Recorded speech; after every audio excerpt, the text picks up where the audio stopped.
Dr. João Luiz Guadagni, com todo respeito a todos os profissionais aí dos ministérios, esse conhece aí pelo menos algumas décadas, né, doutor? Eu já tenho quase 3 décadas, aí já conhecia ele, ele já era doutor nessa área de crédito rural, né? Então, falar para a gente sobre as políticas públicas para a agricultura familiar do Ministério do Desenvolvimento Agrário, o Plano Safra da Agricultura Familiar. Doutor, o senhor tem 15 minutos para a exposição. Boa tarde a todos, boa tarde, deputado. Zé Silva, que é um grande defensor não só da agricultura familiar, como da extensão rural brasileira. Talvez o segmento em que nós todos, como sociedade, como organização social, mais devemos, né, apoiar o serviço de extensão, e o deputado Zé Silva é um grande defensor disso. Boa tarde, deputado Tereza, Heitor, todos que defendem a agricultura familiar e a agricultura brasileira também, o desenvolvimento rural, né? Eu tenho uma rápida apresentação, gostaria de passar para vocês conhecerem, né? Um pouquinho algumas informações que vocês até já conhecem, né? A agricultura familiar, o Programa Nacional de Agricultura Familiar atende praticamente todos os segmentos da agricultura, né? Inclusive apicultores, silvicultores, pescadores, né? Quilombolas, comunidades indígenas, em todos esses segmentos que a agricultura familiar brasileira contempla, nós temos agricultores com crédito, pessoas com crédito, né? Os regulamentos que regulam o PRONAF são do Conselho Monetário Nacional, né? E ele é um programa de crédito rural que visa basicamente o apoio a atividades produtivas geradoras de renda, né? Então, em algumas situações, em alguns momentos, algumas demandas que alguns movimentos sociais fazem, algumas lideranças, não cabem exatamente dentro do PRONAF, né? Programas de fomento, por exemplo, o PRONAF não dá conta, né? Nosso programa é um programa de crédito regido pela dureza do crédito e só acessa quem realmente tem condições, capacidade de pagar, né? Temos uma alta diversidade de linhas, né? E os juros hoje do PRONAF são os menores de todos os programas de crédito brasileiros, né? Nós temos juros de 0,5% até 4% ao ano, né? O maior juro do PRONAF, né? Quem regula é o Conselho Monetário, né? O crédito é controlado e fiscalizado pelo Banco Central, né? E o Ministério do Desenvolvimento Agrário propõe as mudanças, as normas. No momento, com o apoio do Davi, de outros companheiros da CONTAG e de outros movimentos sociais, né, representativos da agricultura familiar, nós estamos discutindo as mudanças para o próximo ano agrícola, né, 2015 e 2016. Né? Registro que há um grupo grande de agentes financeiros que atuam com a agricultura familiar. Nós temos hoje 16 bancos e cooperativas atuando como o PRONAF, né? E a evolução do número de contratos, do montante contratado e o número de contratos, está nesse gráfico. Nesta safra, nós temos 24 bilhões e já foram utilizados 19,1 bilhões de reais pelos agricultores, foram contratados, né? Destaco os agentes financeiros oficiais federais, particularmente Banco do Nordeste, Banco do Brasil e Banco da Amazônia, que têm um esforço importante no atendimento, especialmente aos agricultores de menor renda. Outro destaque também é o BNDES, né, que irriga os bancos cooperativos, especialmente Bancicred, Bancoop e Cressol. Né?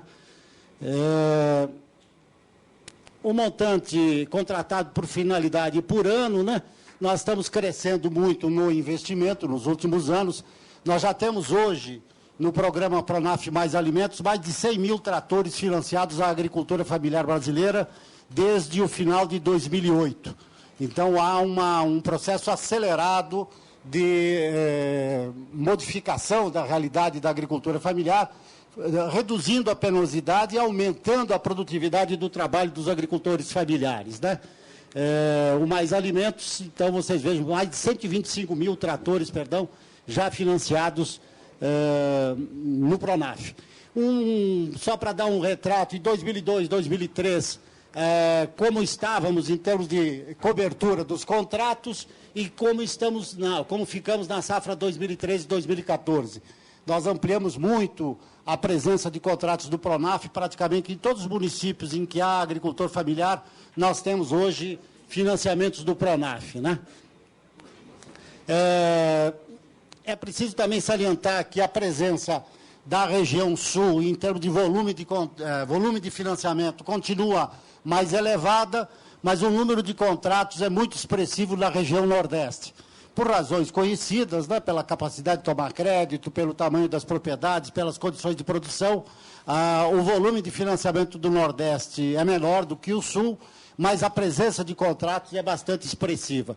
Essa apresentação depois eu posso passar, vocês poderão utilizar, né? Nós temos um processo de contratação de crédito que começa na análise do cadastro, né, normal com todos os bancos. A agricultura familiar enfrenta o mesmo processo, e o que é importante registrar que o crédito Pronaf só é concedido para quem tem uma declaração de aptidão ao Pronaf.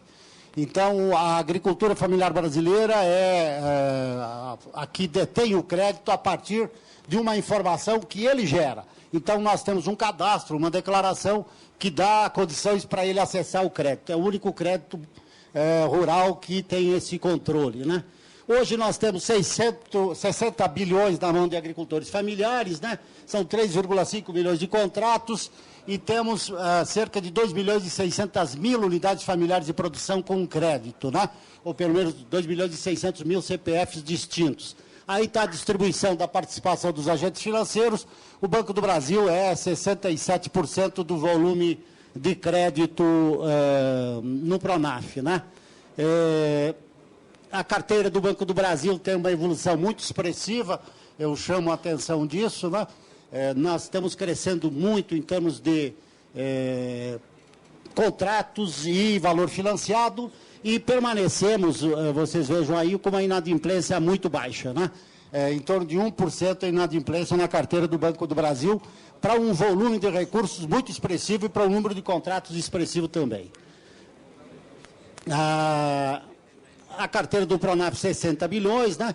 Baixa inadimplência, e o cadastro, que é importante, a declaração de aptidão ao Pronaf, no qual participam os órgãos de assistência oficiais, de assistência técnica e extensão rural oficial, né, as EMATERs, e os serviços, e o Sindicato dos Trabalhadores Rurais, a representação dos agricultores. Hoje nós temos 5,1 milhões de declarações de aptidão, DAPs ativas, aptas a tomarem crédito. Destas nós temos 3 milhões e meio com o crédito, tá? Fico à disposição. Eu registro também de que, por orientação do ministro Patrus Ananias, me antecipo a possíveis perguntas, né? O esforço que estamos fazendo, assim como o André falou, é pela manutenção das taxas do Pronaf na próxima safra e pela elevação do volume de recursos. Uma preocupação que a gente tem é de que o custo de produção tem crescido, né? Este custo de produção tem que ser transferido, né, esse percentual aos valores médios dos contratos. Nós precisamos crescer o volume de custeio, especialmente, né, porque o custo de produção cresce. Então, para que se mantenha a mesma área plantada, o mesmo apoio à agricultura familiar, nós precisamos crescer a oferta de recursos. Por quê? Porque o custo de produção cresceu. E o outro aspecto é que essa velocidade, esse incremento no uso de tecnologia, proporcionado pelo Pronaf Mais Alimento, com o apoio do Serviço de Assistência Técnica e Extensão Rural, né, dos agentes financeiros também, tem que continuar. Nós estamos ainda com muitos agricultores familiares necessitando, desde tanques de resfriamento para o leite, ordenhadeira, sistemas de eletrificação para pastagem, até equipamentos mais que exigem investimento maior, como tratores e equipamentos, né? Embora esse crescimento expressivo da mecanização na agricultura familiar, ainda há um espaço importante não satisfeito, né? Quer dizer, um grupo de agricultores que precisam acessar essa linha de crédito e acessar os meios modernos de produção. Então, esse é o nosso desafio, é a orientação do ministro Patrus, no sentido de que ampliemos o volume de recurso e que as taxas de juros sejam mantidas. Muito obrigado, fico à disposição. Obrigado aí, doutor Luiz Guadagni. E como eu fiz uma referência à experiência dele no crédito rural, está também o doutor Wilson, do Ministério da Agricultura, que também tem uma história bonita aí de trabalho para a agricultura brasileira em relação à construção dos programas e projetos do crédito rural. Queria agradecer também ao senhor pela presença aqui com o nosso secretário. Agradecer aqui o deputado Expedito Neto, o mais jovem deputado dessa casa, né? Muito obrigado pela presença, estar aqui defendendo a história.